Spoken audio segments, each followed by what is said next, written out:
En el antiguo Israel lo que sucedió, en el reino de Judá por lo menos, lo que sucedió fue que las atribuciones que se le daban a él como Dios y las atribuciones que se le daban a la pareja Yahvé Astarte, todas se fusionaron en una única deidad, en un único. Y sobre todo lo interesante aquí es la cuestión de la pareja Yahvé Astarte, porque estamos hablando de la dualidad masculino-femenino. Entonces, en el judaísmo, la imagen que se va a tener de Dios al final de cuentas, y eso ya está presente desde el texto bíblico reconstruido, en el siglo VI, V antes de la era cristiana, es la de una deidad que integra lo masculino y lo femenino. Lo encontramos en Génesis 1:26. Entonces creó Dios al hombre a su imagen y semejanza, varón y hembra lo creó. Es decir, ya hay una conciencia de que en esta deidad absoluta, no una deidad que desplaza a las demás, sino una deidad en donde está todo integrado, también está integrado la dualidad entre lo masculino y lo femenino. Entonces, estamos hablando de un tránsito. Ese momento de la destrucción del templo es un momento de tránsito y de evolución en muchos sentidos de la antigua religión y sociedad israelita, que se transforma o evoluciona hacia la religión y sociedad judía, y donde lo más interesante es cómo termina de depurarse, porque ya a partir de ahí el monoteísmo es la regla, a partir de ese momento después del exilio. O sea, en el judaísmo el monoteísmo ya es la regla. En el antiguo Israel todavía era un proceso en desarrollo. Y aquí es donde me conecto ya con la tradición rabínica. Digo, habría que dar un saltote, me lo voy a tener que dar hoy así grandote porque no tenemos tanto tiempo, pero todavía lo platicamos. Pero justamente la prohibición de pronunciar el nombre de Dios es una consecuencia natural de la evolución de esta idea. Es decir, de ir deshaciéndose, desprendiéndose de la idea de Dios nada más como un superhéroe grandote y poderoso, muy poderoso. Al final de cuentas, la imagen que la mayoría de las religiones han desarrollado sobre Dios o sobre sus dioses es la de un ser humano muy poderoso, nada más. Es decir, son dioses tan violentos como los seres humanos, tan pasionales como los seres humanos, a veces tan irracionales como los seres humanos. En ese sentido, el texto bíblico no está tan lejos todavía esa perspectiva. O sea, Dios se enoja, Dios hace corajes, Dios llora, Dios se arrepiente. Lo grandioso en el texto bíblico es que ya está separado de esas perspectivas, en el sentido de que se habla de un Dios justo. Ya hay una conciencia moral muy bien establecida allí. Pero la presentación a veces antropomorfa de Dios lo hace similar a nosotros. Esta idea evidentemente viene evolucionando y va a llegar a su clímax con el judaísmo rabínico, cuando ya Dios es definitivamente desprovisto de toda esta parafernalia humana. Es decir, Dios prácticamente pierde todos estos elementos que a ratos lo convierten en una alegoría, literalmente una representación humana de conceptos. No, ya en el judaísmo rabínico la imagen de Dios es completamente abstracta. El judaísmo a lo que llegó fue a quitarle a Dios toda imagen posible, llevar hasta sus consecuencias más depuradas el concepto que está en los 10 mandamientos de no te harás una imagen que esté delante de mí. Por eso no pronunciamos el nombre, porque aunque sí hay un nombre ahí, hay unas letras y están las vocales, los masoretas las pusieron, no las pronunciamos. ¿Por qué? Porque es el culmen de la evolución, de cómo fuimos saliendo de esa religiosidad típica de las épocas de los sumerios, de los acadios, etc. Que la deidad es algo más allá de lo que podemos agarrar nosotros, no nada más con nuestras manos, sino también con nuestros conceptos. No te harás imagen también significa no te lo imagines, no te imagines a Dios. La consecuencia final, el punto clímax en la evolución es no pronuncies su nombre. ¿Por qué? Porque en el momento que quieres pronunciar su nombre, otra vez lo reduces a la realidad humana, a la dimensión humana. Ustedes saben que yo me llamo Irving, y justamente porque me llamo Irving me pueden diferenciar. Pueden decir, él está allá, yo estoy aquí. aunque la conociéramos, no estaríamos pronunciando el nombre de Dios, estaríamos pronunciando el nombre de lo que nos imaginamos de Dios. Estaríamos, por lo tanto, haciendo una imagen. Por eso el judaísmo rabínico, entendiendo esta evolución, y me sorprende la lucidez de líderes religiosos de un pueblito recién destruido por los romanos hace 1800, 1900 años, la lucidez con la que entendían esa evolución y dijeron, no se pronuncie más. ¿Cuándo entendieron la sociedad europea que había que separar Estado e Iglesia? Apenas lo empezaron a entender hace 2 siglos y todavía no lo logran. Todavía en Estados Unidos, con toda esta cuestión de las marchas del orgullo gay, hay un montón de gente diciendo, se hizo una encuesta y salió muy alto el porcentaje de gente en ciertos estados, en el cinturón de la Biblia que le llaman, más de la mitad de la gente allí dice que deberían quitar la Constitución y gobernar con la Biblia. El siglo XXI todavía no lo terminan de entender. Ni qué hablar del Islam, de esta separación de Iglesia y Estado. Me encanta por ahí una frase que circula en internet, y es de un judío, no me acuerdo, la acabo de leer y no me acuerdo del nombre, luego se los paso, porque decía, yo soy un ferviente creyente en la separación de Iglesia y planeta Tierra. Entonces, o sea, vamos, nosotros lo tenemos muy claro. ¿Por qué?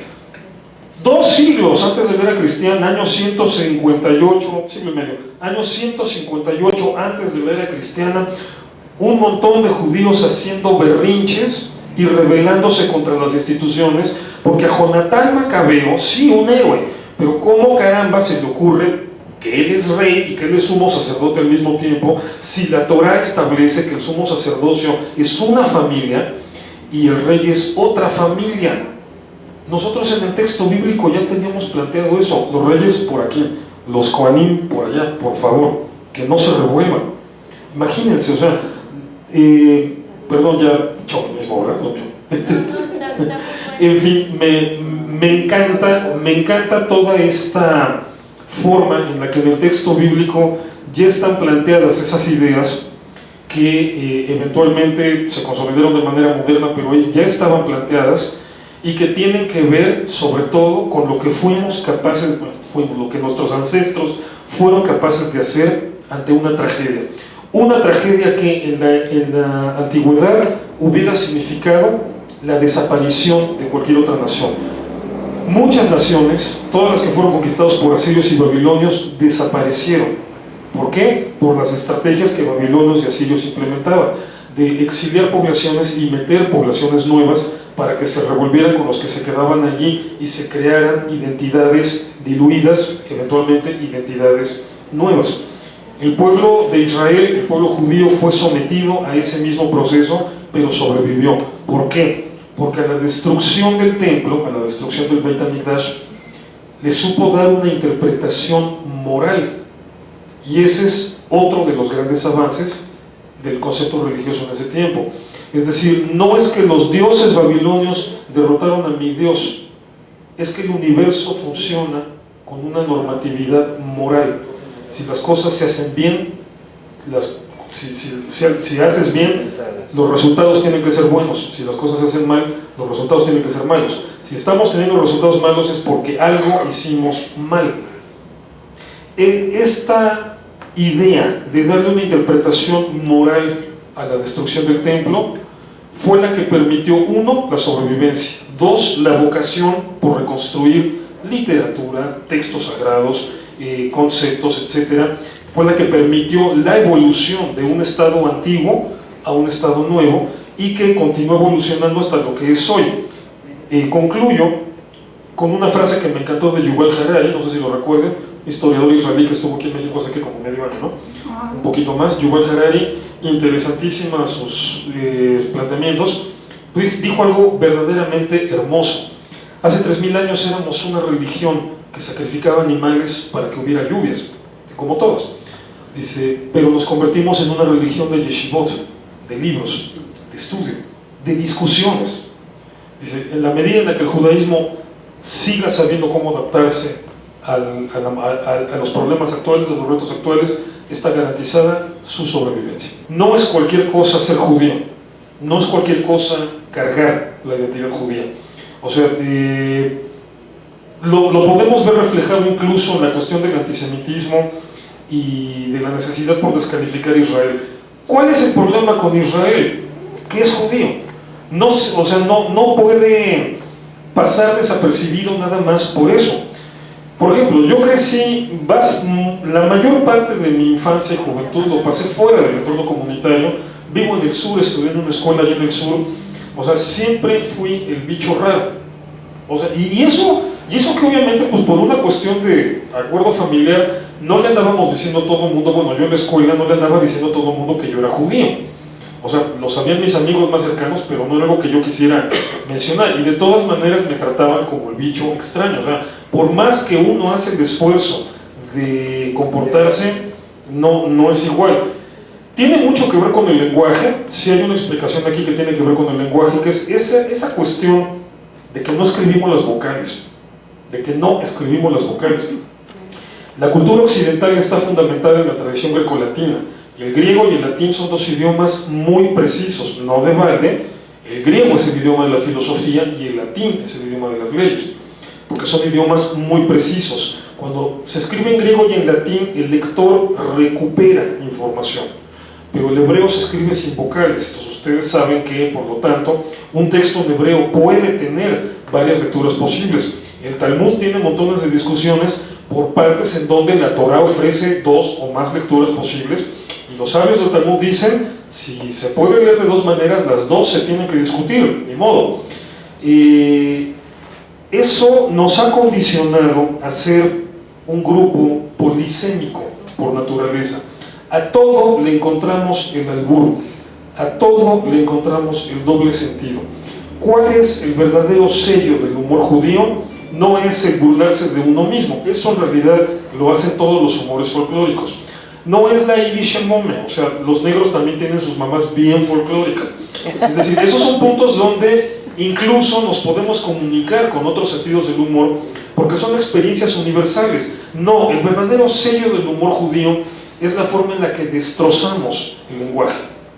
¿Por qué? Porque aunque nos den un texto en español o en griego o en latín, que es información precisa que se recupera, nosotros lo leemos como si estuviéramos leyendo en hebreo. En el hebreo la información no se recupera, se reconstruye, porque no están las vocales. Entonces uno tiene que tener un conocimiento previo que le dé un sentido a lo que uno está leyendo, pero le puede dar dos sentidos, o le puede dar tres sentidos, o le puede dar más. Entonces el judío es una persona que por naturaleza permanentemente está pensando en dos, tres o más cosas al mismo tiempo a partir de un solo estímulo. Entonces, por eso, inevitablemente, el judío en las cuestiones de abstracción siempre está un paso, o a veces más, un paso o más adelante. ¿Por qué? Porque ya desde chico está acostumbrado, bueno, a ver si me lo pueden negar. ¿Recuerdan ustedes esas fabulosas charlas en la casa, en la mesa, con mamá y mamá hablando de 5 o 6 temas al mismo tiempo, uno detrás del otro, como reguilete que iban y venían, y ya nadie se quejaba, siempre y sencillamente te conectabas al siguiente tema? De eso es una experiencia universal de nuestras mesas. No sé si hayan leído una página del Talmud, es así.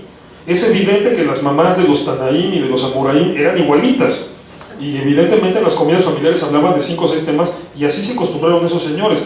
Entonces, para nosotros, eso es perfectamente natural, e incluso desarrollamos la capacidad de encontrarle una lógica, un hilo conductor a todo eso. Entonces, no tenemos vocales, o sea, escribimos, pensamos sin vocales. Tenemos aparte una cuestión espiritual muy abstracta, muy difícil de definir, que sí merece tema aparte. Y finalmente tenemos una obra maestra del pensamiento humano, que es el Talmud. Sobre todo porque el Talmud no es recopilación de información, sería la peor recopilación de información posible. O sea, es un texto caótico, es un texto monstruoso en el sentido del tamaño. El Talmud, más que un recetario donde te diga así se tienen que hacer las cosas, es un libro que enseña a discutir, y por eso somos tan discutidores. También lo tenemos hipercargado en la congruencia genética y cultural. El Talmud es un libro para enseñarnos a discutir. El chiste de estudiar Talmud no es aprenderte dogmas, no se puede con el Talmud. En primera, porque difícilmente alguien termina de leer todo el Talmud, bueno, aparte los dos. O sea, como si no estuviéramos contentos con un librote compilado durante 7 siglos de puras discusiones. Tuvimos que hacer otra versión que se tardó otro siglo más en compilarse, o sea, 8 siglos aquí, con las mismas y otras discusiones. O sea, de veras, parece que ni con eso podemos estar contentos. La Mishnah es la parte inicial, luego está la Gemara de Jerusalén y la Gemara de Babilonia, que es lo que conforman Talmud Yerushalmi y Talmud Bavli. Pero en fin, entonces estamos hablando de qué ganas, de verdad, qué ganas de discutir. ¿Cuánto se tardaron los sabios judíos en organizar toda esa información del Talmud para establecer el código halágico básico, que es el Shulchan Aruch?